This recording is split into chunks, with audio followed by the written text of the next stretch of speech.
Good evening, Little Masters, and welcome to episode 313 of the Prancing Pony podcast, where, well, Sam and Frodo better eat up and start stretching. They've got a busy night ahead. They do, and they didn't even know that they signed up for this 10K, and they're not exactly at peak performance. No, and now it's gotten longer, right? I mean, I think last week we mentioned the Mordor 5K, right. But yeah, we underestimated the distance. We did. Now, folks, pull up a bench in the common room and join us. I'm Matt, the Nerd of the Rings, and I'm here with the man of the West, who couldn't keep up with tired hobbits, Alan Sisto. And that whip is not going to help, man, I'm telling you. Folks, join us as our Hobbit heroes trust to luck in our final episode on the Land of Shadow, the second chapter in Book 6 of The Lord of the Rings. Folks, no matter how you arrived, you're all welcome here in the common room at the Prancing Pony podcast. We are reading and talking our way through Middle-earth with plenty of speculation and bad jokes along the way. And we love deep dives into the lore. We love discussing our favorite themes and a whole lot more. But we try to keep it light and fun, like a couple friends chatting at the pub, and we're glad you've joined us. And I'm sure you'll be glad you joined as well. But before we get to tonight's chapter discussion, it's time, honestly, for one of my favorite intro segments, but it's one we don't do nearly often enough. This Week in Tolkien History. And you know, Alan, as I was looking at things that happened for the week of January 14th, there's actually a number of things that we could have focused on. There's actually quite a few Tolkien letters from around this time. But as I was looking through the week of January 14th, there was one thing that I just couldn't help but feel the weight of, and that is the passing of Christopher Tolkien. Indeed, yeah. Christopher died on January 16th, 2020, so just 4 years ago at the age of 95. Mm-hmm. And there's really no overstating what Christopher has meant to the publication, scholarship, and fandom of his father's works. Indeed. As we talked about back when he passed, we owe so very much to Christopher. Yeah. You know, we're actually recording this segment in very, very late November, just a week after his birthday. So it seems doubly appropriate that we're talking about him right now, both in the recording sense and in the release sense. Were it not for his work, we would have only ever seen the pages of The Hobbit and The Lord of the Rings. Now, granted, those are still some of the greatest books ever written. Right, yes. But it's just a fraction of the Middle-earth writings that we have today. And I wanted to just take a moment to hammer home this point to list his Middle-earth books. Okay, I'll be back in 20 minutes, Matt. Right? Now, keep in mind, this is a period of just over 40 years. Yeah. Christopher published the Silmarillion, Unfinished Tales, the Book of Lost Tales Part 1, the Book of Lost Tales Part 2, the Lays of Beleriand, the Shaping of Middle-earth, the Lost Road and Other Writings, the Return of the Shadow, the Treason of Isengard, the War of the Ring, Sauron Defeated, Morgoth's Ring, the War of the Jewels, the Peoples of Middle-earth, the Children of Hurin, Beren and Luthien, and the Fall of Gondolin. I'm actually not even convinced that's all, but it is funny because 12 of those books get lumped together as one thing, the history of Middle-earth. And people who haven't read the history of Middle-earth don't realize the scope of just each and every one of those works and how much went into them. But like I said, those are just the Middle-earth publications. We didn't even mention the things like Tolkien's lectures, Sir Gawain and the Green Knight, Beowulf, the absolute treasure trove that is the letters of J.R.R. Tolkien that he co-edited with Humphrey Carpenter. Yeah, I think a lot of times, you know, you mentioned history of Middle-earth, how, you know, it gets looked at as this single thing. Like one thing. Yeah, and people forget that, you know, there's 12 volumes of that and thing. Each one is hundreds of pages of scholarship. And it throws you off, the edition that I have with the 3 books. Yes. But it has that like Bible paper that's super thin. Super thin. Yeah, so it throws you off and it tricks you into thinking that, you know, there's less pages there than there actually is. Yeah. And again, we didn't even mention things that have also come from the work of Christopher. You know, I've talked to both Carl Hostetter and Brian Sibley about their books, Nature of Middle-earth and The Fall of Numenor. And neither of those would have been possible without Christopher. Yeah, simply put, without Christopher Tolkien, we have a fraction of his father's work. Yeah. I mean, sure, we would have gotten other pieces, right? You know, the other works that were published in Tolkien's lifetime, but they weren't the Middle-earth Legendarium. They were Smith of Wootton Major. They were Leaf by Niggle. They were The Adventures of Tom Bombadil. Wonderful, wonderful works, but not Middle-earth. Yeah. Yeah. And we also can't forget the fact that, Christopher was a great sounding board for his father when he was 100%. publishing. And Christopher's the one who drew those, Mm-hmm. Those first maps that I adore At the very from last Lord of the hour, Rings. if I recall my publication history correctly. Yeah, Yes. he kind of was pulling all-nighters towards the end. You're right. Yeah. I think that's his father's way of getting back to him. Remember that Right. one story about damn the boy, when he Yes. was calling him out on the inconsistencies in The Hobbit? Yes. And I was actually just going to bring that up. It's funny you mention it because kind of the impetus for Tolkien writing down the story of The Hobbit was Christopher calling him out on the door to Bilbo's house changing color. And the hoods or something like that. Or was the hoods and the tassel was it the something? hoods? Yeah. Okay. Yeah, I knew it was either the door or the hoods was changing color. And, Christopher called him out on it. And he's... Little continuity editor right there. Yeah. Right. Yeah, it was quite the foreshadowing for his later works, I believe. Mm-hmm. No doubt about it. And without him, so much that we read about in The Lord of the Rings would have remained just textual ruins. Mm-hmm. I think of how much richer our knowledge is because we know who Orome is. So when that moment that Theoden is compared to Orome, you're like, oh, yes. And yet there are still, wonderful mysteries left in there. Still know very little about Queen Beruthiel and her cats, even though Aragorn mentions her. It's not as though we get some massive backstory on her. Yeah. Though we do get some tidbits. But absolutely. We owe an incredible debt to Christopher Tolkien and the work that he accomplished. Now, earlier we mentioned those Tolkien letters, and I thought it would be great to roll an impromptu kingly gifts segment here. So we're going to kind of like roll one segment right into another and talk about these new Tolkien letters, many of which happen to be addressed to Christopher. And what's great about this edition is it actually comes directly from the work that Christopher Tolkien did with Humphrey Carpenter. That's right. Back when Humphrey Carpenter was putting this book together, he and Christopher originally had a much longer manuscript, a much larger selection of letters that would be published in 1981. However, the publishers, Allen and Unwin at the time, believed that a book that included all of those letters was too large. It was going to be too cost prohibitive. In fact, I think they said it was going to need to be printed in 2 volumes, which was definitely cost prohibitive, negatively impacting sales. So they trimmed a bunch of letters. I believe they went back to Christopher and Humphrey and said, you're going to have to cut X amount or X percentage. And they indeed did exactly that. They trimmed a bunch of material, basically leaving especially those things focused on Middle-earth. Understandable. So, yeah. And so now with this new edition of the letters, we basically have that original compilation with this expanded edition. Yeah, I thought it'd be fun for Alan and I to share a couple of our favorites so far as we're still both, soaking in all this new material. I know. I've only just started dabbling in it, really. I've just not had the chance yet. Yeah, there's hundreds of letters, obviously, and there's a lot of new material here. But thus far, my personal favorite is one where Tolkien is actually commenting on the Ackerman-Zimmerman project that was an adaptation of The Lord of the Rings. And there's a couple letters where he talks about the visuals. Now, the art was done by Ron Cobb, who would go on to be a well-known concept artist for things like the abandoned Dune movie, Star Wars, and Alien. Wow. So some heavy hitters there. Yeah, you're not kidding. And we see this great glimpse of Tolkien praising the art, while we all know from previously published letters, he wasn't going to hold back in regards to the story which the art was being used for. That's true. He says, Cobb's taste and style seems on the whole to fit The Lord of the Rings better than I should have thought possible. Wow. I should say that he can be sinister without great distortions. He is certain to prove less good on anything noble or admirable. We all are, and Americans especially. Ouch. Ouch, indeed. Yeah, Professor. Wow. But in any case, the visual art is not of such a superlative order that it could carry the stupidities and vulgarities of the script. Wow. And I laugh every time I read that part. The stupidities and vulgarities of the script. My goodness. And I'm afraid we must take a stand there.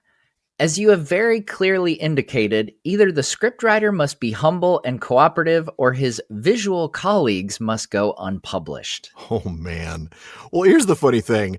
When we were talking about, let's each pull a letter or two, and we ended up just deciding on one, I actually It was for the exact same letter. My favorite bit is from that identical letter. It's letter 204A for those of you with the new volume. And Tolkien says some things that, well, let's just say I wish I'd had this letter when Sean and I wrote Why We Love Middle-earth, as I would definitely have included some of these choice quotes in the section on adaptations. First, Tolkien briefly toys with the idea of the movie being a silent film, but concluding that if there is to be dialogue and or narrative transitions, the words of the text must be closely followed. Okay, Professor, we hear you. Oh, but do we? Because he keeps going. My chief criticism of the project so far is this. There is an internal dislocation.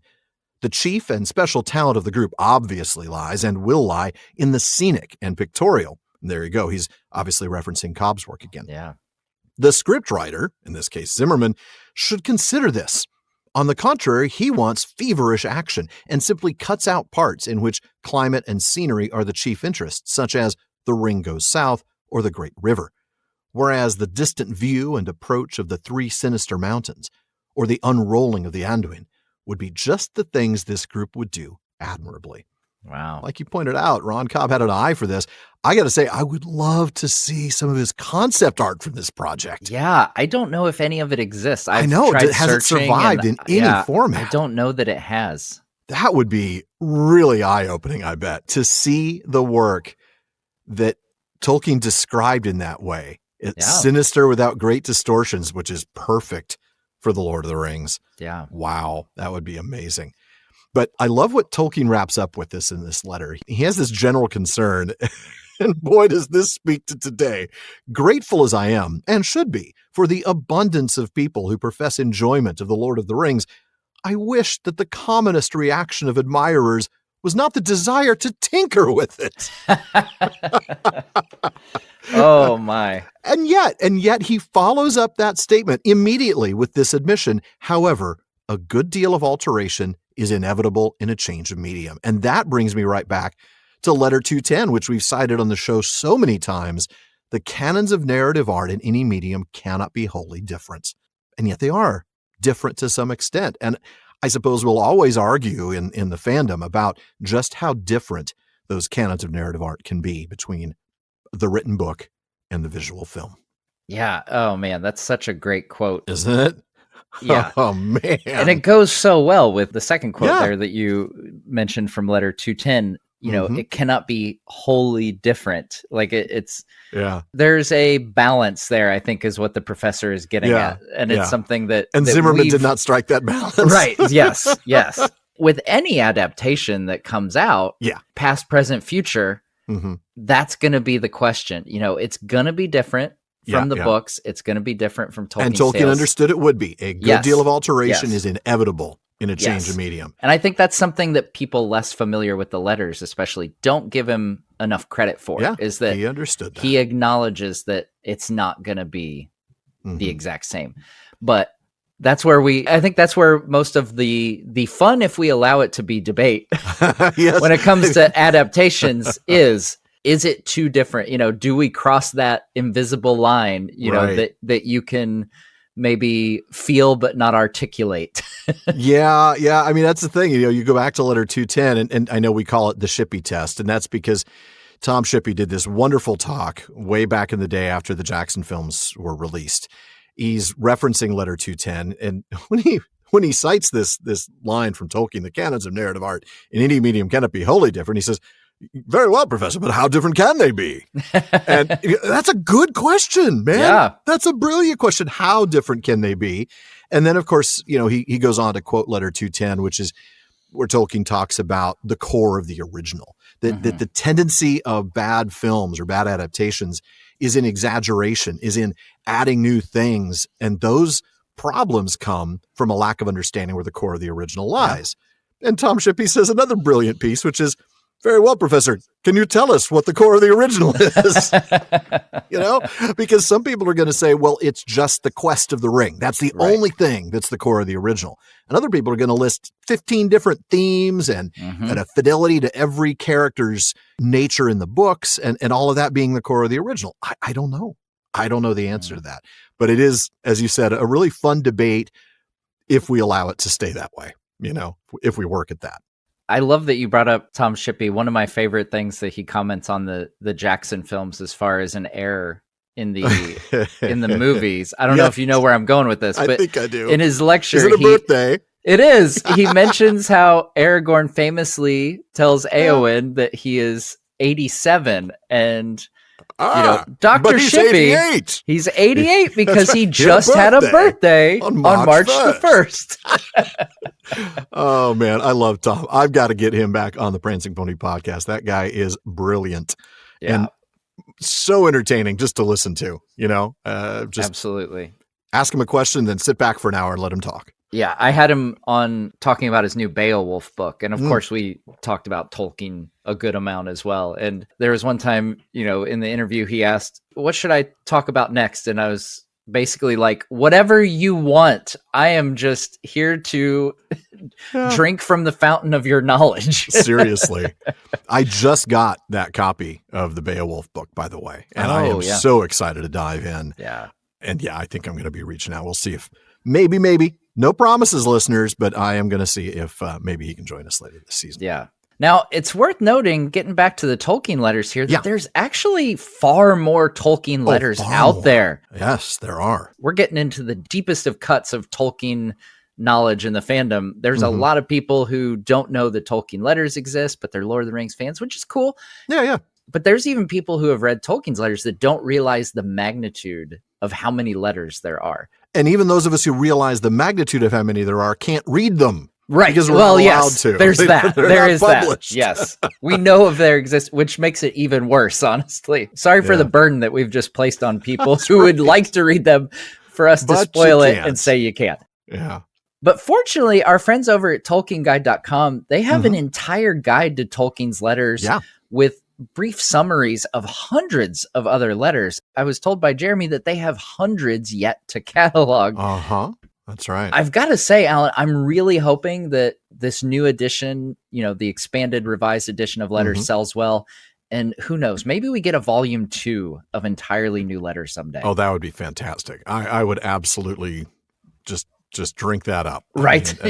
That's for somebody like me who dives deep into Tolkien and wants to really kind of pick his brain and understand what he thought and what he said. And wow, that would be a gold mine. I would love that.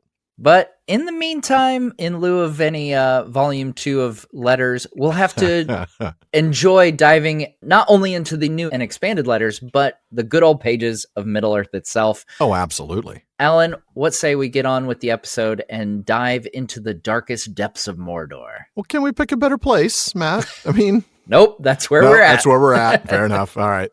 I will pick up exactly where you left off last week. To the hobbits, as they looked out, it seemed that all their journey north had been useless. The plain to their right was dim and smoky, and they could see there neither camps nor troops moving, but all that region was under the vigilance of the forts of Carach Angren. "We have come to a dead end, Sam," said Frodo. "If we go on, we shall only come up to that orc tower. But the only road to take is that road that comes down from it. Unless we go back, we can't climb up westward, or climb down eastward." "Then we must take the road, Mr. Frodo," said Sam. "We must take it, and chance our luck, if there is any luck in Mordor. We might as well give ourselves up as wander about any more, or try to go back. Our food won't last. We've got to make a dash for it." "All right, Sam," said Frodo. "Lead me, as long as you've got any hope left. Mine is gone. But I can't dash, Sam. I'll just plod along after you." "Before you start any more plodding, you need sleep and food, Mr. Frodo. Come and take what you can get of them." He gave Frodo water and an additional wafer of the way bread, and he made a pillow of his cloak for his master's head. Frodo was too weary to debate the matter, and Sam did not tell him that he had drunk the last drop of their water and eaten Sam's share of the food as well as his own. When Frodo was asleep, Sam bent over him and listened to his breathing and scanned his face. It was lined and thin, and yet in sleep it looked content and unafraid. "Well, here goes, master," Sam muttered to himself. "I'll have to leave you for a bit and trust to luck, Water we must have, or we'll get no further. And I'll just stop right there for now.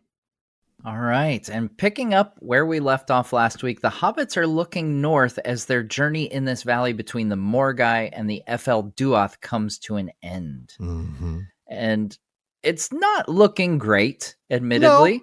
No, I mean, really, it hasn't looked good for a long time, pretty much since they left the crossroads and the king that had a crown again. Yeah. Yeah. Now, on the bright side, there aren't any camps or troops out on the plain, but the whole region is being watched over by the orc holds. Yeah, I was going to say, that's a silver lining to a very, very dark cloud indeed. And Frodo points out the obvious. If we keep going on this road, we're going to end up at that fortress. And as a reminder, folks, that's the fortress of Durthang. We talked about that last week.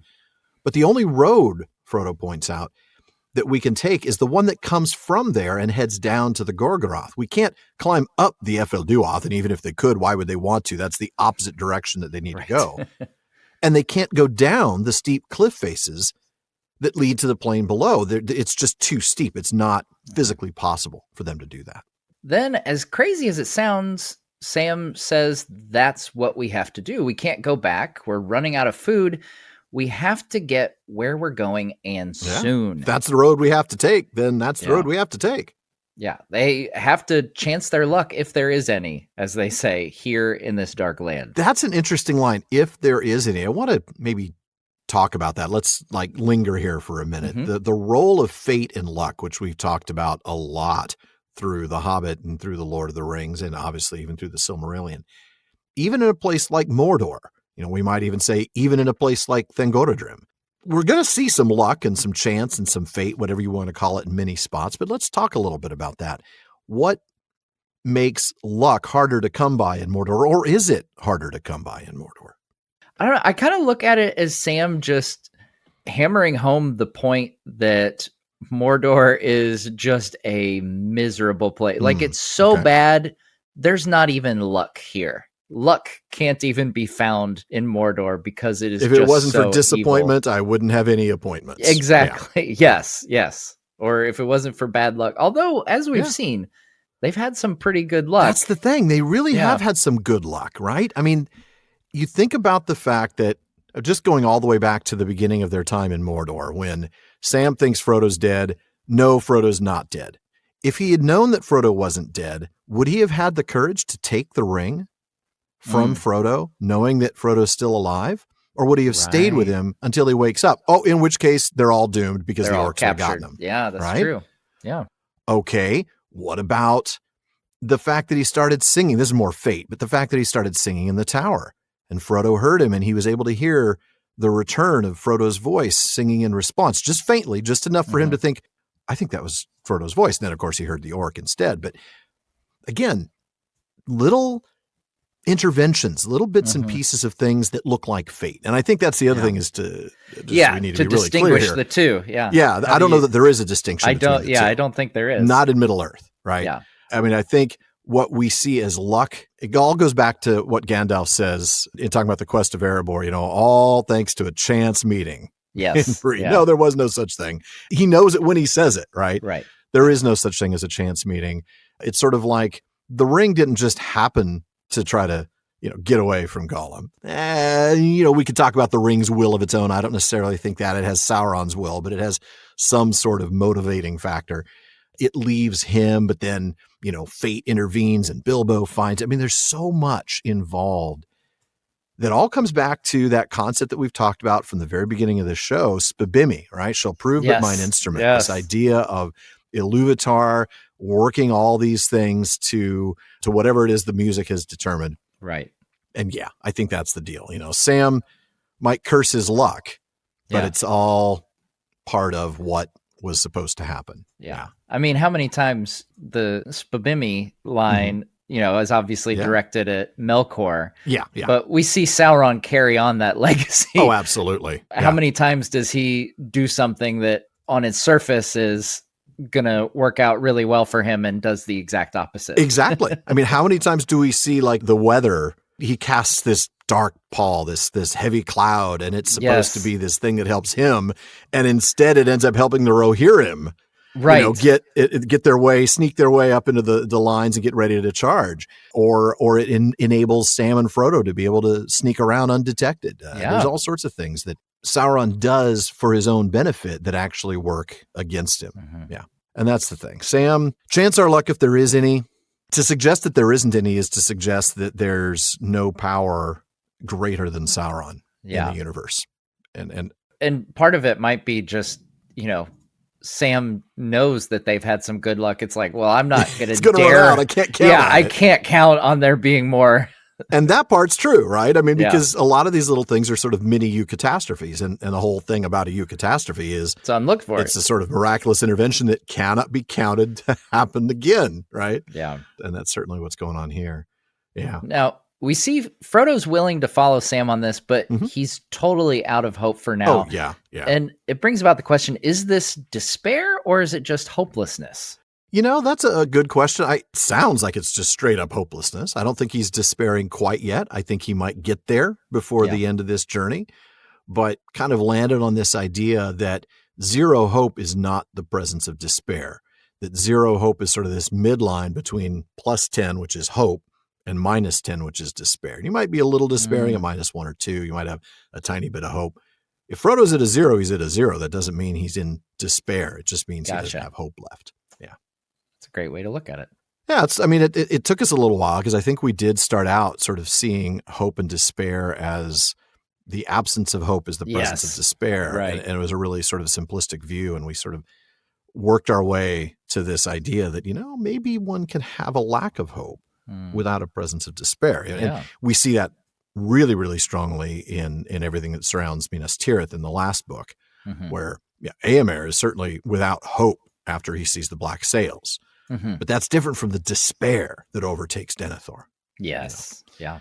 So coming back to this part of the story, though, Frodo has lacked hope. He's also lacked speed. He can't go quickly. And he says, I'm not going to be able to dash. This is truly going to be one of these one foot in front of the other sort of moments. I'm just going to plod along behind you. Yeah. And Sam here knows that they need to eat and get some rest before they make this attempt.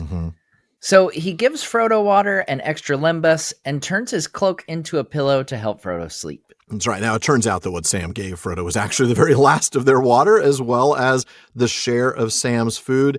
This is just what Sam does, isn't it? Absolutely. I think we talked about this just an episode or two ago, where Frodo says, well, what I really need is something to ward off this cold. I've gotten a chill. Yeah. He might as well be telling Sam, give me your cloak, Sam. Right. Frodo would never do that, but that's exactly what's going to happen. And indeed, that's what happens. Absolutely. Yeah. So they're out of water, and Sam waits to make sure that Frodo is asleep before he leaves. He's got to go find water. We've got to trust to luck right now. Forget about trying to get on that road and trust to luck. I've got to leave you asleep and go find water because we're out. Yeah. And in the part that we skipped, we see Sam carefully making his way down to the dry riverbed. And he follows it up to some rocks where once long ago there had likely been a waterfall. Now, of course, it's all dry now. Well, yeah. But that doesn't deter Sam. He listens carefully and hears the sound of trickling water leading him to a very small water source. It's enough to fill the bottles, though, as we'll see. But we'll go ahead and come back to that after the break.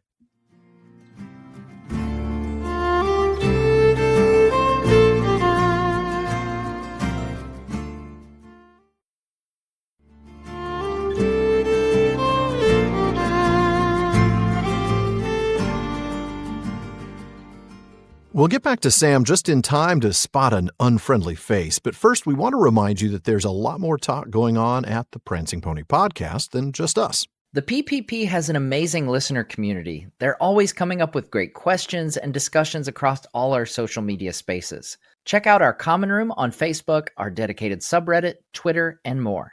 On Facebook, just look for the Prancing Pony podcast. You can follow the page to get the news and the episode drops, but you're going to want to join the group for some great discussions. Or if you prefer Reddit, find us there at r/prancingponypod. On Twitter and Instagram, we're simply at prancingponypod. That's right. And if you want daily Tolkien content, please check out today's Tolkien Times on YouTube and all your favorite podcast apps. It's my new short format daily show with everything from Tolkien Tuesdays to Third Age Thursdays. Be sure to check it out at youtube.com/@TolkienTimes. and follow @TolkienTimes on all your social media. And folks, if you enjoy the show, please, I want to ask you to consider supporting the show by joining the Fellowship of the Podcast. It's what helps me make the show better every season. When you join, you get the best Discord community around. That includes live episode recordings, hangouts every month, episode postscripts, ad-free episode feeds, and a whole lot more. You can also become part of our Questions After Nightfall episodes, or even join us as a guest in the North Wing. So please go to patreon.com/prancingponypod to show your support and join the Fellowship of the Podcast. And you can always help us out by giving us a rating and review on Apple Podcasts and a rating on Spotify. And please continue to recommend us to your friends. Now, let's go ahead and get back to the chapter. Matt, how about you pick up a little after I left off? I think we skipped that one paragraph, and now it's your turn. All right. Sam tasted the water, and it seemed good enough. Then he drank deeply, refilled the bottle, and turned to go back. At that moment, he caught a glimpse of a black form or shadow flitting among the rocks away near Frodo's hiding place. Biting back a cry, he leapt down from the spring and ran, jumping from stone to stone. It was a wary creature, difficult to see, but Sam had little doubt about it. He longed to get his hands on its neck. But it heard him coming and slipped quickly away. Sam thought he saw a last fleeting glimpse of it, peering back over the edge of the eastward precipice, before it ducked and disappeared. "Well, luck did not let me down," muttered Sam. "But that was a near thing. Isn't it enough to have orcs by the thousand, without that stinking villain coming nosing round? I wish he had been shot." He sat down by Frodo and did not rouse him, but he did not dare to go to sleep himself. At last, when he felt his eyes closing and knew that his struggle to keep awake could not go on much longer, he wakened Frodo gently. "That Gollum's about again, I'm afraid, Mr. Frodo," he said. "Leastways, if it wasn't him, then there's two of him. I went away to find some water and spied him nosing round just as I turned back. I reckon it isn't safe for both of us to sleep together. And begging your pardon, but I can't hold up my lids much longer." Okay, so we start off this section with Sam tasting the water, like just as before for Frodo's safety, before he fills the bottle and gets his own fill, obviously. Yeah. Then the action comes. He sees a shape, a shadow, over where he left Frodo sleeping. Yeah, and we see he leaps, he runs, he jumps as quietly as he can, mind you. Well, yeah, I'm sure. Back towards that spot, and he's having a hard time seeing exactly who or what the creature is. Yeah. But he knows, as do we, precisely who it is. Oh, absolutely. And Gollum, of course, hears Sam coming despite his efforts to be quiet and gets away quickly. I mean, let's be honest. Gollum has clearly been following them. He's been tracking them. So he knew when Sam left. He'd probably been watching to see when they would separate. It's not like he thought that Frodo was on his own. He knew Sam was with him. So when he sees Frodo by himself, he knows Sam's away. Now's the time to make his move. Yeah. And Sam does get one more look at him because Gollum looks back before he disappears. Yeah, exactly. And Sam talks to himself about how lucky he got, but what a close call that was. And I got to say, but look, I love Sam. Sam's the chief hero of the story, as we know. But he knew Gollum was alive and about. He had just told Frodo the whole story about what Gollum had done and how sneaky he was. Now he attacked from behind and he's still alive. This seems like an odd decision for him to make, to leave Frodo sleeping. Why not leave when Frodo's awake so that at least Frodo could defend himself? Maybe Gollum wouldn't even sneak up on him if he was awake. Yeah. I don't know. I just feel like Sam made a tactical judgment problem here. Yeah. In retrospect, hindsight being what it is. Yeah. Probably not the best move. Now, Sam expresses his wish here. Yeah, that's which, right. As we know, thankfully it does not come true because of future events, but he wishes that Gollum had actually been shot by that orc we talked about last episode. I can't blame him. I think he still wishes that Faramir's men had shot him back at the window on the west, frankly. Yeah. So when he does get back, right, he doesn't wake Frodo up. He knows that his presence is going to deter Gollum from coming back. But he, of course, knows he can't go to sleep either. So only when he finally cannot keep himself awake anymore, and I think we've all had those kind of moments, he finally stirs Frodo. Yeah, and he tells him the news about Gollum, of course, but then he asks him to take the next watch so he can sleep. Exactly. And in the part that we skipped, by the way, Frodo happily agrees. Bless you, Sam. Yes, Sam, take your turn to rest. That's right. Absolutely. But he has an interesting observation. He says to Sam, basically, Gollum is better than the orcs because at least Gollum won't turn us in to Sauron's forces. True. Yeah. Right. But I don't know if that's better. Right. Yeah. Sam's not really worried about whether or not Gollum will betray them to the orcs. He's justifiably concerned that he'll come and, kill them. Yeah. Try to take the ring, that kind of thing. Yeah, exactly. Exactly. And he goes on to tell Frodo about the water bottle, and last but not least, tells him to keep his eyes open before he falls asleep. He does. He tells him, please, keep your eyes open, Mr. Frodo. And that's where I'll pick up. Light was fading again when he woke. Frodo sat propped against the rock behind, but he had fallen asleep. The water bottle was empty. There was no sign of Gollum. Mordor dark had returned, and the watchfires on the heights burned fierce and red when the hobbits set out again on the most dangerous stage of all their journey. They went first to the little spring, and then, climbing warily up, they came to the road at the point where it swung east towards the Eisenmouth 20 miles away. It was not a broad road, and it had no wall or parapet along the edge, and as it ran on, the sheer drop from its brink became deeper and deeper. The hobbits could hear no movements, and after listening for a while, they set off eastward at a steady pace. After doing some 12 miles, they halted. A short way back, the road had bent a little northward, and the stretch that they had passed over was now screened from sight. This proved disastrous. They rested for some minutes and then went on, but they had not taken many steps when suddenly, in the stillness of the night, they heard the sound that all along they had secretly dreaded, the noise of marching feet. It was still some way behind them, but looking back, they could see the twinkle of torches coming round the bend, less than a mile away, and they were moving fast, too fast for Frodo to escape by flight along the road ahead. I feared it, Sam, said Frodo. We've trusted to luck and it has failed us. We're trapped. He looked wildly up at the frowning wall, where the road builders of old had cut the rock sheer for many fathoms above their heads. He ran to the other side and looked over the brink into a dark pit of gloom. We're trapped at last, he said. He sank to the ground beneath the wall of rock and bowed his head. Seems so, said Sam. Well, we can but wait and see. And with that, he sat down beside Frodo under the shadow of the cliff. They did not have to wait long. So, whoa! Yeah. Not what they wanted to happen. Yeah. As we said earlier, Sam had told Frodo to keep his eyes open, and the first thing we see here is that Frodo had consumed the contents of the water bottle and fallen asleep. Yeah, thanks, Frodo. Thankfully, though, there's no sign of Gollum, and really, I don't think that's a surprise. Gollum would have gone much further along the way to avoid the orcs, to ambush the hobbits later. I don't think he's going to push his luck here. Yeah. He knows that Sam is aware of his presence, so he's gone far away, I think, at this point. Now, night has come, and the places where the orcs are along the ridges are all lit up with fire. That's right. And this is the evening of March 18th, so Aragorn and his forces have halted at the end of their first day of marching. We read the quote, "The vanguard passed on through the ruins of Old Gondor and over the wide river, and on up the long straight road that in the high days had been made to run from the far Tower of the Sun to the tall Tower of the Moon, which now was Minas Morgul in its accursed vale. 5 miles beyond Osgiliath they halted, ending their first day's march."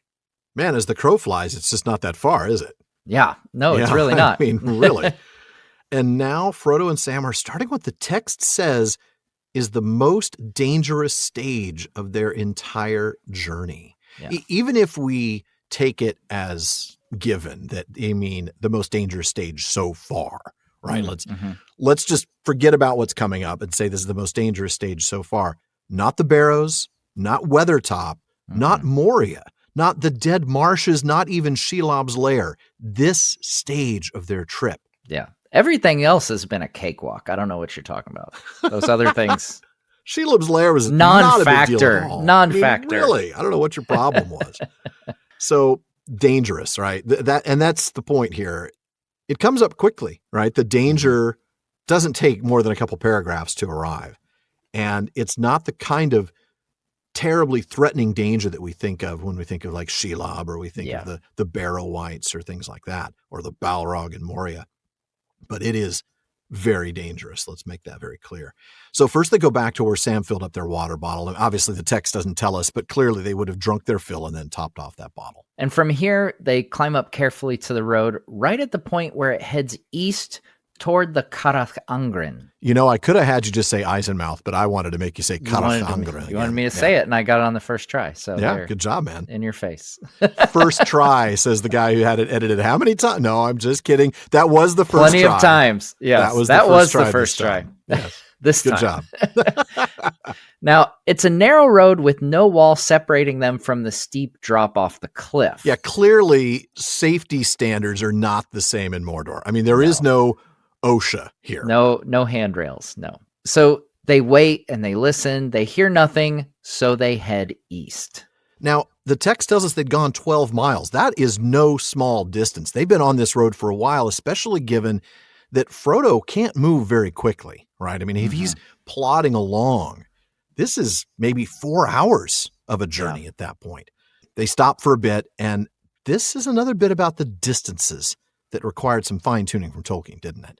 Indeed. In Sauron Defeated, Christopher explains that in the original draft, Sam and Frodo joined the road to the Eisenmouth after it had already run down some 4 miles from the Orchold of Dorthang and turned away somewhat northward so that the long descent behind was hidden from them hurrying on the stony road. They had been going an hour and had covered perhaps some 3 miles without meeting any enemy when they heard what they had all along dreaded. Wow, 3 miles. So they hadn't gotten very far at all. Yeah. But even in a later manuscript, it was still only after an hour on the road when they were overtaken with maybe 6 miles left. Now, Christopher adds that in the final typescript for the printers, the hobbits still reached the road at the point where it swung east towards the Eisenmouth, 10 miles away, which is different from what we read here in the final version. And it was still after only an hour on the road that they halted and were shortly afterwards overtaken. But Tolkien makes notes to the typescript, changing 10 miles to 20 miles and an hour to 3 hours before we get to the final reading we did just here, which is 12 miles and probably 3 hours. Well, yeah, given how slow Frodo is, yeah. Christopher suggests the change in the text was thus very probably made to accommodate it to the map, which, as we've talked about before, had changed a lot as well, but had finally landed on a distance of 20 miles from this junction to the Eisenmouth. And then finally, Christopher explains yet another reason why this change would have taken place. The change whereby the hobbits had gone for 3 hours or 12 miles along the road before being overtaken clearly followed from the increased distance to the Eisenmouth in order to reduce the time that Frodo and Sam had to submit to the punishing pace set by the orcs before they escaped. I mean, okay, I suppose we've just spoiled the fact that they're about to get caught by the orcs, but for that, let's go and get back to the text. Yeah. We see that the place they stopped was the tactical error. They can't see the stretch of road they were just on thanks to a bend to the north. Exactly. It's not that they had to stop and take a break. That totally makes sense. But to stop where they couldn't see around the corner is the problem. Yeah. And they'd only rested for a few minutes before they got moving again, but even then it was too late. They hear the sound that they'd been fearing all along, marching feet. And now they could see the torches, which they would have seen a lot sooner had they rested where the length of road was more visible. Now those torches are less than a mile away, and that's the problem. And of course, those torches, the people bearing the torches, the orcs, I should say, are moving far too quickly for Frodo and Sam, but particularly Frodo, to get away on the road. Yeah. And we see Frodo regrets their trusting to luck, which I'm sure is gutting Sam to some level since he's the one who said they would have to do this. Oh, I regret doing that thing you told me we should do, Sam. Yeah. For Sam, that's a really, that's got to be a hurtful thing. What about this whole idea of thinking it's over when it isn't, right? I mean, granted, Frodo still hasn't despaired, or at least the text doesn't tell us that he has, but as we eventually will see, this turns out to be okay. It doesn't Yeah. feel like it from Frodo's perspective, right? This feels like it's the end. We're going to get captured. Oh, yeah. We'll be found out. Yes, we're dressed like orcs, but they're not going to believe that. And we're going to end up being caught and captured and taken to Sauron. It's going to be terrible. But it isn't just okay. It turns out actually for the good, doesn't it? Like we talked about earlier, very spibimmy. Yeah, it turns out much better because they're traveling with this group of orcs. They get past a place that they otherwise would not have. Yeah, that junction of the roads going into the Eisenmouth, they never would have been able to pass that on their own. Yeah. And it gets them to the mountain faster, too. I mean, that's the thing. Every minute counts. If you think back to the Black Gate opens and the moment when the armies of the West are surrounded, had the ring been destroyed 20 minutes later, yes, most of those people would be dead. Yeah, exactly. Éomer, Aragorn, Pippin. It turns out you make good time when you're traveling with a pack of orcs At because night, with whips. It's because where there's a whip, there's a way. Oh, we'll get there. We'll get there. We got to sing that song tonight, my friend. We absolutely do. But first, we want to see exactly how trapped they are. And now that song's stuck in my head, which is good. That's a good thing because we're going to have to sing it. The wall to the north is cut sheer. The text talks about the road builders of old. Those would actually be the Gondorians, right? Those would be the ones who first carved this road. But the cliff to their right falls into absolute nothingness. Like you said, no guardrail.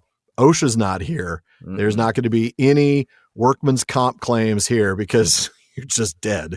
Yeah. And Frodo doesn't say despair, but there's a moment where it sure seems a little bit like despair. We're trapped at last. He sinks to the ground and bows his head. Yeah. But we see Sam doesn't exactly disagree, but he's at least not willing to say it's all over. That's right. Still, we're going to wait and see what happens. And he sits down with Frodo, and they know they won't have to wait very long to see what happens. No, they're less than a mile away. It's not going to take long at all. Yeah. And in the part that we skipped, we learned that the orcs are indeed moving very quickly. The ones in the front rows are carrying torches to light the way. And, you combine the fact that it's happening at night with the fact that there's no guardrail, and you just got to wonder how many orcs did they lose falling off the edge? Oh, yeah. I'm pretty sure like most of that entire right-hand column, like the last guy on the row, like half of them have fallen off. Yeah. It's like in the Two Towers film where they bring up the battering ram at Helm's Deep, and there's orcs falling off the sides because the ram's coming up in the middle. Exactly. I love that shot. Yeah, that is a great shot. That top-down angle, yeah. Uh-huh. So Sam bows his head just like Frodo, hoping it maybe minimizes their visibility. That's the thing. I mean, Frodo does it out of despair, it seems, right? Out of like, we're trapped, and he just sort of bows his head. Sam does it out of strategy. Exactly. Sam actually, the text tells us, hoping that it would hide his face. And then he sets his shield in front of their knees, right? In front of their feet. And when we look back at the gear that Sam tracked down for him and Frodo back in the tower, we realize there's nothing mentioned about shoes or boots. So they're still Hobbit barefoot. And let's be honest, if the orcs see those bare, hairy feet, they will instantly know they're not orcs. So very smart move, Sam. Very smart move. But we're about to get to where there's a whip, and I'm going to have you pick up. The leading orcs came loping along, panting, holding their heads down. They were a gang of the smaller breeds being driven unwilling to their Dark Lord's wars. All they cared for was to get the march over and escape the whip. Beside them, running up and down the line, went two of the large, fierce Uruks, cracking lashes and shouting. File after file passed, and the telltale torchlight was already some way ahead. Sam held his breath. Now more than half the line had gone by. Then suddenly one of the slave drivers spied the two figures by the roadside. He flicked a whip at them and yelled, "Hey, you, get up!" They did not answer, and with a shout he halted the whole company. Oh, that's trouble now. Sorry. Yeah. It is. You know you're in trouble when the whole company gets stopped. Gosh. Yeah. Oh, boy. "Come on, you slugs," he cried. "This is no time for slouching." He took a step toward them, and even in the gloom he recognized the devices on their shields. "Deserting, eh?" he snarled. "Or thinking of it? All your folks should have been inside Udun before yesterday evening. You know that. Up you get and fall in, or I'll have your numbers and report you. They struggled to their feet, and keeping bent, limping like footsore soldiers, they shuffled back toward the rear of the line. No, not at the rear, the slave driver shouted. 3 files up, and stay there, or you'll know it when I come down the line. He sent his long whiplash cracking over their heads. Then, with another crack and a yell, he started the company off again at a brisk trot. It was hard enough for poor Sam, tired as he was. But for Frodo, it was a torment, and soon a nightmare. He set his teeth and tried to stop his mind from thinking, and he struggled on. The stench of the sweating orcs about him was stifling, and he began to gasp with thirst. On they went, and he bent all his will to draw his breath and to make his legs keep going. And yet to what evil end he toiled and endured he did not dare to think. There was no hope of falling out unseen. Now and again the orc driver fell back and jeered at them. There now, he laughed, flicking at their legs. Where there's a whip, there's a will, my slugs. Hold up. I'd give you a nice freshener now. Only you'll get as much lash as your skins will carry when you come in late to your camp. Do you good. Don't you know we're at war? Nice job, Matt. Man, I love that. I got to tell you, it was so hard to let you have that reading. I love this section. It's so cool. This slave driver is just one of my all-time favorite characters. He's so nasty. So we skipped a bit of very, very small bit at the beginning of this section as well. It's Sam hoping that since they're in a hurry, they'll just march right by a couple of tired soldiers. And honestly, it looks like that's exactly what's going to happen for a bit, huh? Yeah, here the orcs, a smaller breed, but not described to be like the trackers in particular, are running head down and moving fast. And after all, it says these orcs don't really care. They don't want to be here. They just want to get the march over with. We don't want to go to war no more, but the Lord of the Lash says nay, nay, nay. Yeah. All right, we'll get to that. More singing is coming right up, folks. They're being driven by a couple of these big shouting Uruks, the Lord of the Lash, the fighting orcs with whips. Oh, but it's a close thing. The torch-bearing lines are already farther ahead, and the company is more than halfway past Frodo and Sam. Mm-hmm. But one of the orcs spots them, of course, flicks his whip and orders them to get up. And when they don't respond, I know I stopped you in the middle of reading this when this happened. They bring the company to a halt, so you know you're in trouble then. Yeah, when you stop the entire company, it's like, it's dicey now. So the confrontation begins. The Uruk yells at them, and then he draws closer and sees the emblems on their shields. Let's go back to this moment where we see the two liveries. Sam's just gotten past the Watchers, and he's in the courtyard filled with dead orcs. Two liveries Sam noticed, one marked by the red eye, the other by a moon disfigured with a ghastly face of death, which sounds terrible and terrifying. Doesn't it? Yes. The man in the moon is just a face of death? Yes. Whoa, man, that took a dark turn. Yeah, it took a dark turn to that poem. Now, those emblems would tell the Uruk that these orcs are from the tower. And I say orcs in quotes. These fake orcs These are very fake orcs. Slimly built, small orcs. Hairy-footed orcs, yes. Yeah. It's interesting. The Uruk knows enough about the force structure in Mordor to know that anybody from the tower should already have been in Udun. Mm-hmm. But he doesn't know that everyone in the tower was wiped out. Yes. Because otherwise, he'd have some questions for these two. It's also, let's be honest, a very, very good thing that Sam didn't end up picking up shields from the orcs that came from Minas Morgul. And remember, he had the foresight. He goes, yeah, their gear was better, but I didn't pick theirs because it wouldn't do for us to be going about in Mordor with the gear from the orcs in Minas Morgul. And he's absolutely right, because that emblem of the moon disfigured with the face of death, that would have caused real problems, because those orcs would never have been this far into Mordor. Yeah. They should only have been at Minas Morgul. They would have been a final defense against any assault in that direction from Gondor. Yeah. Christopher Tolkien says that this whole section from here to the end of the chapter was achieved in all but minor details unhesitatingly in the earliest drafts. But he does give us one minor difference here, saying that this orc says all your folk should have been inside the Nark line before yesterday evening. Now, that's a callback to the first draft when the valley behind Carach Angren is named the Narch. In a footnote, Christopher explains that his father overwrote the Narch with Udun on a little sketch map. Now, that prefix, Narch, which is actually just a word in this case, is used in one other name, and that's Narchost, one of the towers of the teeth at the Black Gate. It's translated as bitter biting fort in Tolkien's unfinished index.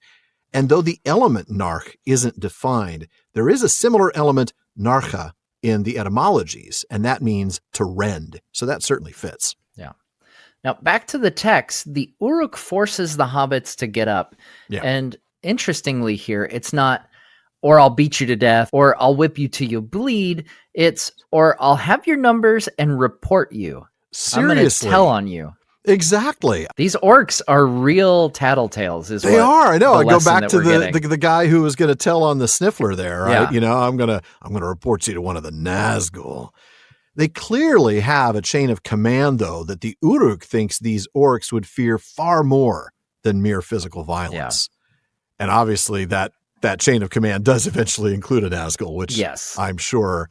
You know, we hear the orcs talk about it, you know, freeze the flesh off you as soon as look at you and things like that. Just terrifying thoughts. But of course, Frodo and Sam don't have numbers to be gotten and reported, and they don't want to be found out. So they comply and they get up. Yeah. Limping, they fall toward the back, but the Uruk, he's not having that. He forces them to move up 3 rows and threatens them with the whip if they don't stay there. Mm-hmm. And then finally, we see the company gets marching again. That's right. And this is when we get to what looks to me to be a sort of World War I moment, right? This is Frodo just trying to keep his feet moving on a long, forced march, something that becomes to him a torment and a nightmare. He literally has to just try to stop from thinking. It takes every ounce of his volition simply to keep his legs moving and his lungs functioning. As you would imagine, many soldiers in World War I, especially, you know, as they were marching to or from the front, would have felt that same intensity and that same torment. Yeah. Yeah. And he can't even imagine what the point is to all this struggle. You know, they can't get away and the Uruk keeps dropping back. Yeah. There's no way that he's going to slip off unnoticed. Yeah. But this powerful emotional moment of Frodo's torment, this sort of intense personal hell that Frodo is enduring, is turned into a catchy little tune by the fine folks at Rankin and Bass when they read this next line, huh? That's right. Where there's a whip, there's a will is, of course, just a play on the proverb, where there's a will, there's a way. Where there's a whip, there's a way. Where there's a whip. Come on, man. You're just going to do the whip sound? I don't know. The only part that I know is where there's a whip, there's a way. Well, I don't know sing that part, man. I don't know any of the rest of the song. There's not much to the rest of the song. That's like 80% of the song is where there's a whip, there's a way, which of course isn't even the line. They can't even get the lyrics right. They're saying where there's a whip, there's a way. And the line is actually where there's a whip, there's a will.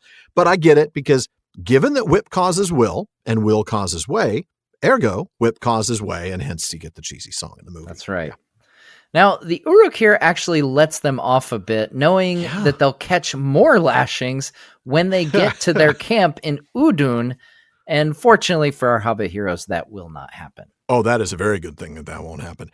And we wrap this section with that line, "Don't you know we're at war?" Which echoes the World War II saying, "Don't you know there's a war on?" You know, so anytime there was there was going to be a tendency to complain about shortages, you know, about food shortages, or about having to turn off the lights during an air raid, things of that nature. Any sort of suffering that was, if you'd complained about it, people would say, "Don't you know there's a war on?" I mean, that was just the thing that was said.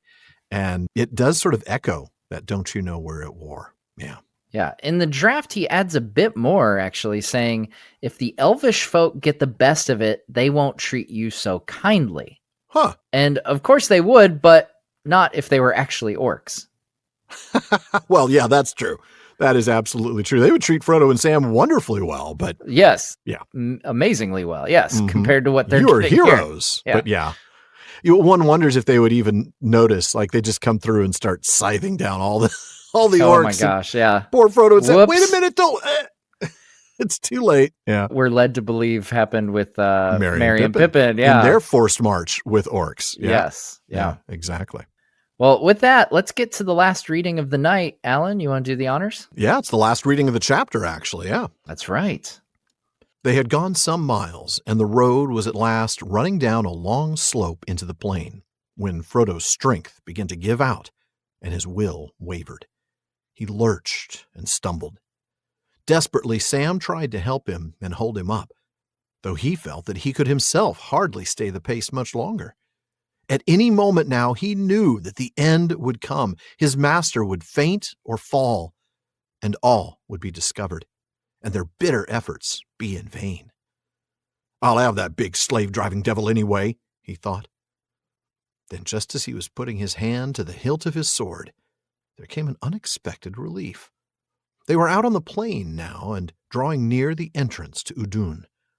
Some way in front of it, before the gate at the bridge end, the road from the west converged with others coming from the south and from Barad-dûr. Along all the roads, troops were moving, for the captains of the west were advancing, and the Dark Lord was speeding his forces north. So it chanced that several companies came together at the road meeting, in the dark, beyond the light of the watchfires on the wall. At once there was great jostling and cursing as each troop tried to get first to the gate and the ending of their march. Though the drivers yelled and plied their whips, scuffles broke out and some blades were drawn. A troop of heavy-armed Uruks from Barad-dûr charged into the Durthang line and threw them into confusion. Dazed as he was with pain and weariness, Sam woke up, grasped quickly at his chance, and threw himself to the ground, dragging Frodo down with him. Orcs fell over them, snarling and cursing. Slowly, on hand and knee, the hobbits crawled away out of the turmoil, until at last, unnoticed, they dropped over the further edge of the road. It had a high curb by which troop leaders could guide themselves in black night or fog, and it was banked up some feet above the level of the open land. They lay still for a while. It was too dark to seek for cover, if indeed there was any to find, but Sam felt that they ought at least to get further away from the highways and out of the range of torchlight. "Come on, Mr. Frodo," he whispered. "One more crawl and then you can lie still." With a last despairing effort, Frodo raised himself on his hands and struggled on for maybe 20 yards. Then he pitched down into a shallow pit that opened unexpectedly before them, and there he lay like a dead thing. Wow. Man. Just wow. Wow. Getting away like that, but Yeah, let's go to the beginning of that section. Now, they've been going on a while, long enough to cover some miles, as we're told, before Frodo's physical and volitional strength begin to fail. That's right. And he stumbles, and though Sam tries to help him, he was at his own limit. That's right. He was definitely pegged right there. I mean, that's like, I can't do more than this. I am at my maximum. Sam began thinking about the end game instead, right? They're going to be discovered, but at least he's going to get to take out that Uruk. And Right. I can't blame him for thinking this way. But Blaze of glory. exactly. Go out in a blaze of glory. Yeah, well, absolutely. Better to burn out than to fade away. Right? So just as he's about to take that initiative, right, his hand is on his sword hilt, he's about ready to have it. Instead of waiting for the inevitable failure, good things begin to happen. First, they're on the plain now instead of Yeah. on a cliffside road descending the mountain. Mhm. And now, as the roads come together, so does opportunity. That's right. So you remember earlier when we mentioned last week that the only way through the Eisenmouth was over a single bridge? Well, that's great for defense against an enemy force. It's terrible for troop movement. Yeah. And let's just be honest, it's also terrible for retreat. I don't know that Sauron really cares about retreat. But if an enemy were to get through the Black Gate and take the Valley of Udun, those forces in retreat are going to get slaughtered long before they can get through a single bridge. Yeah, but that's not the point here. The point is troop movement. Yeah. lots of companies are coming together at this particular intersection.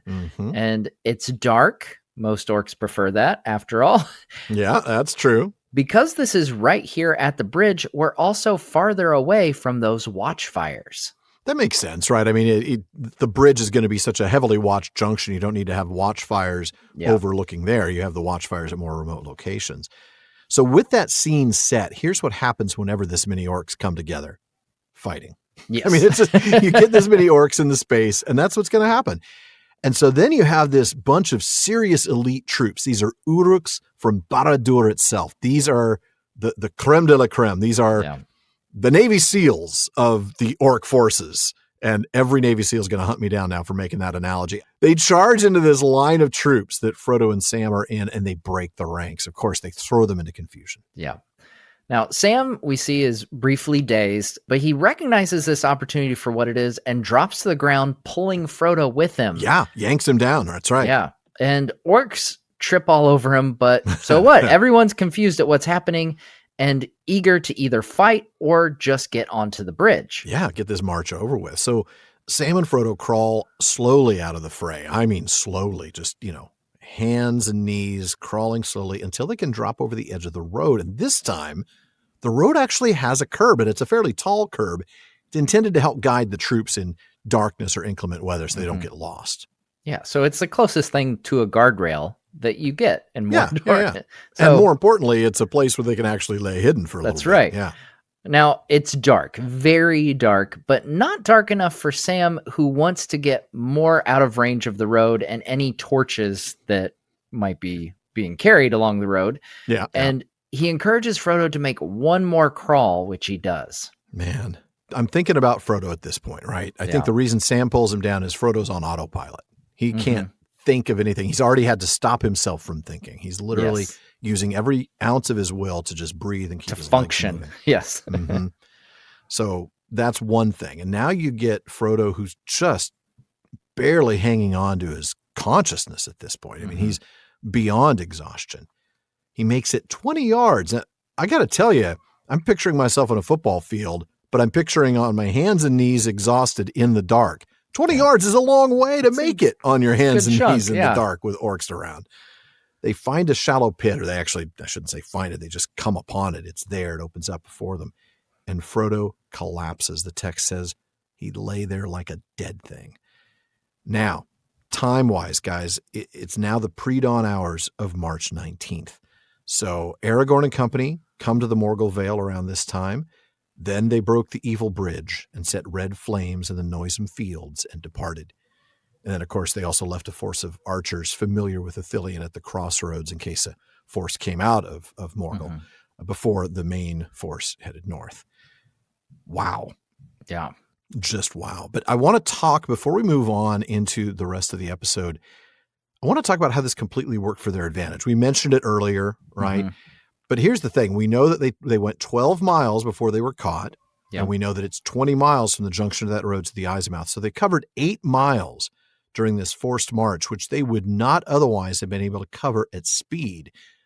And not to mention the fact that they wouldn't have been able to get past this junction. Yeah. There's just no way with this many orcs coming from all these roads. Disaster.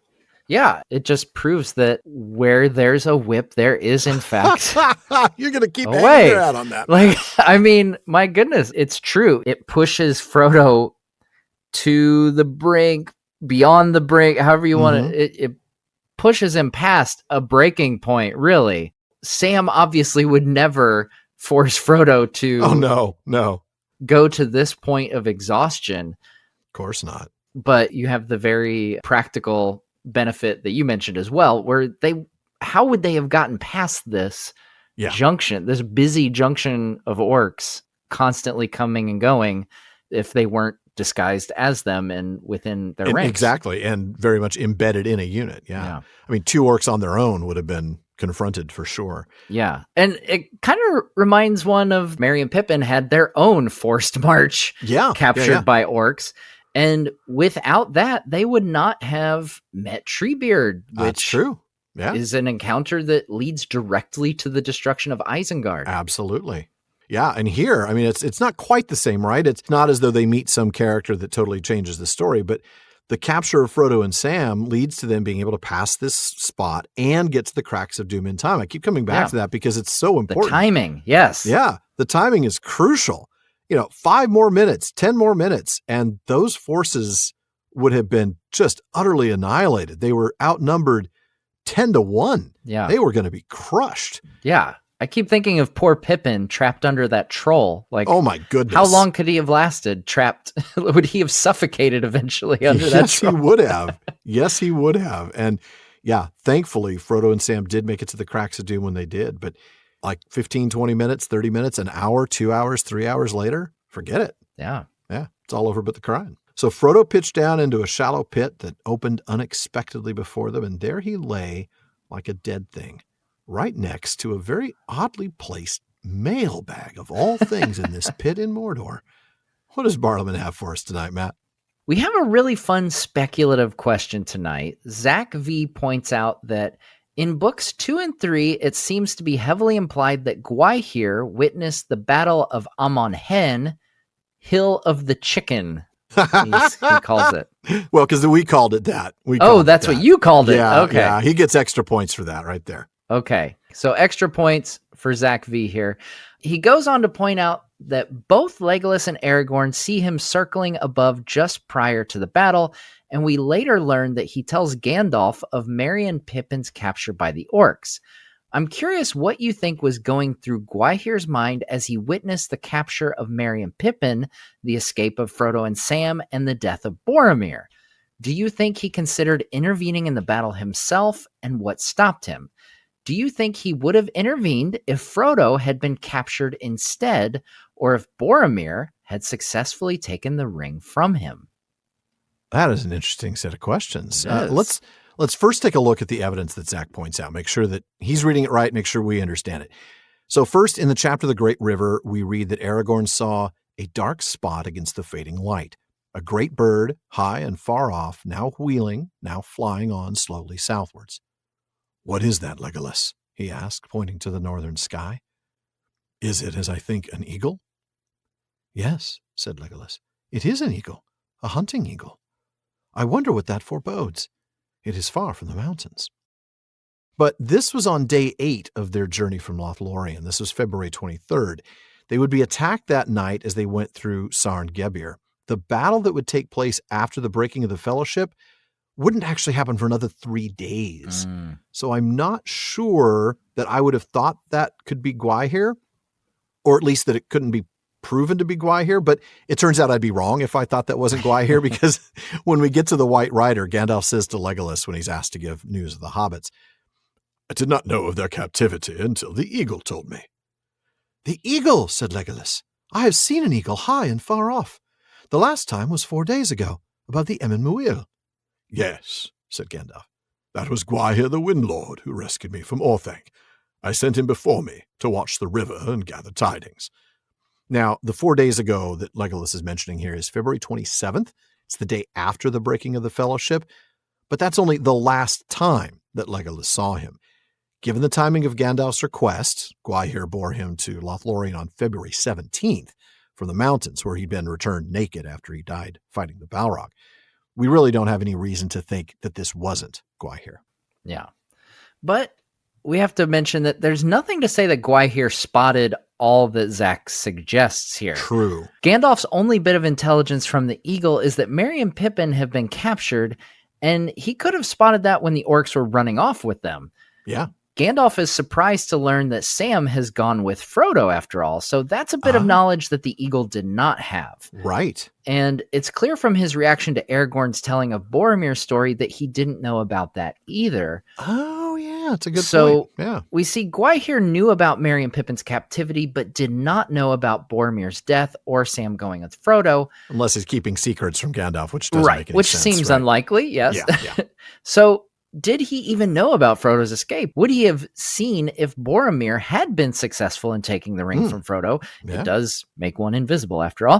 How much of that battle did he witness? And how much of this was happening under the cover of trees, right? I mean, yes. Gwaihir can see from a long way away, but he can't see through dense forests. You can't see the ground beneath the trees.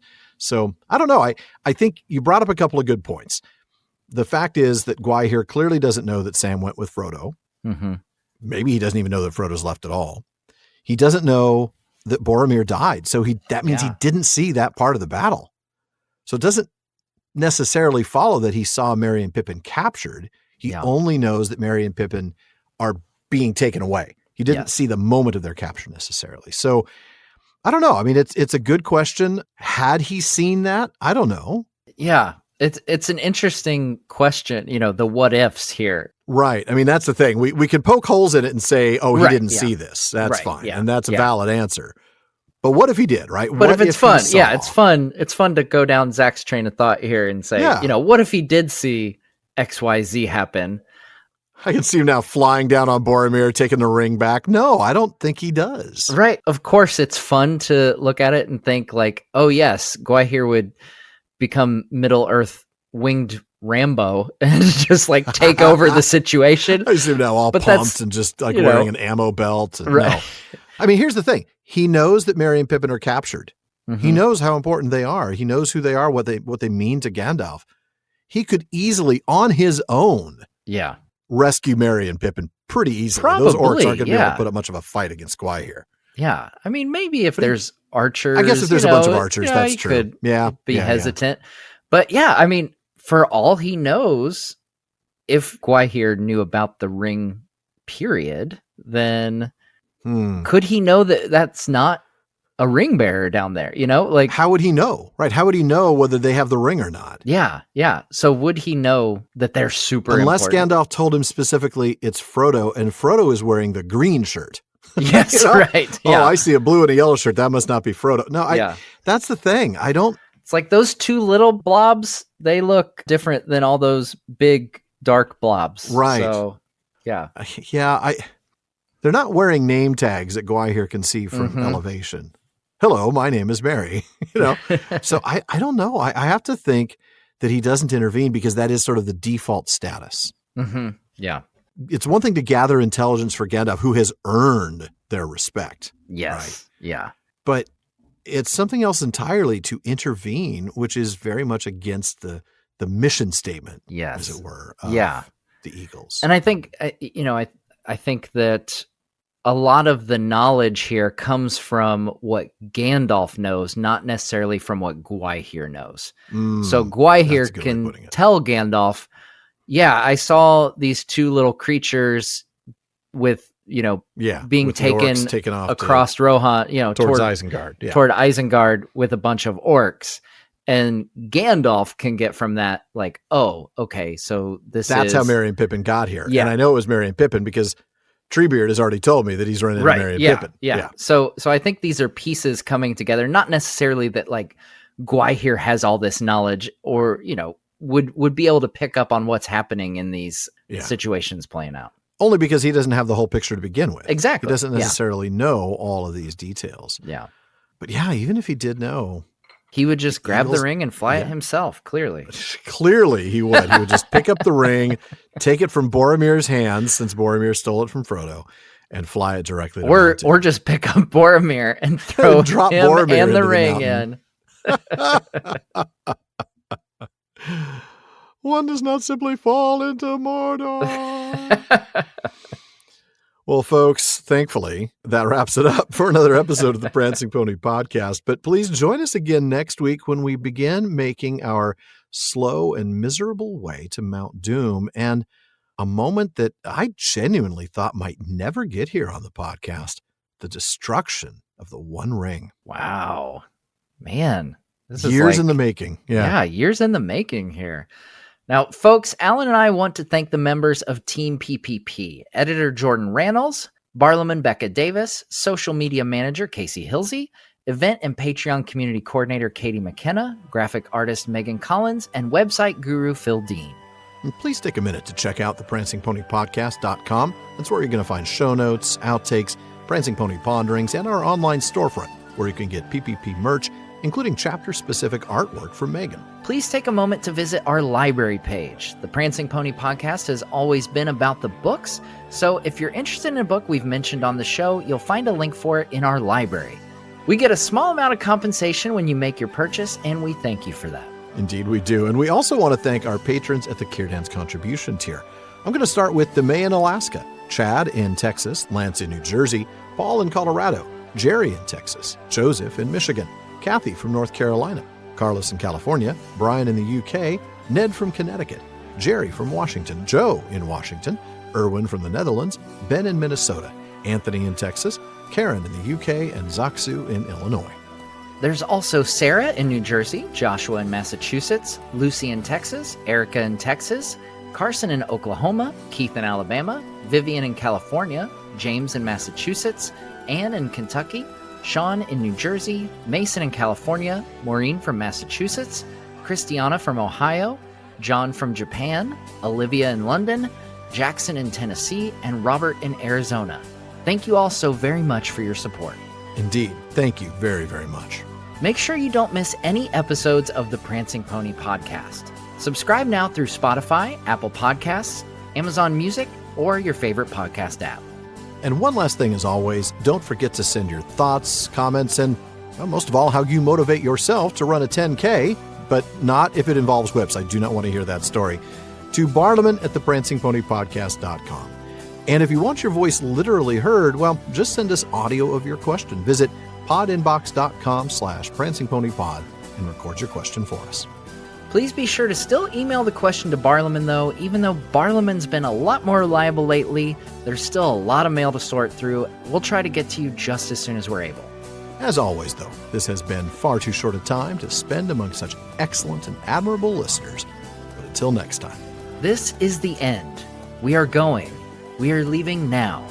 Goodbye.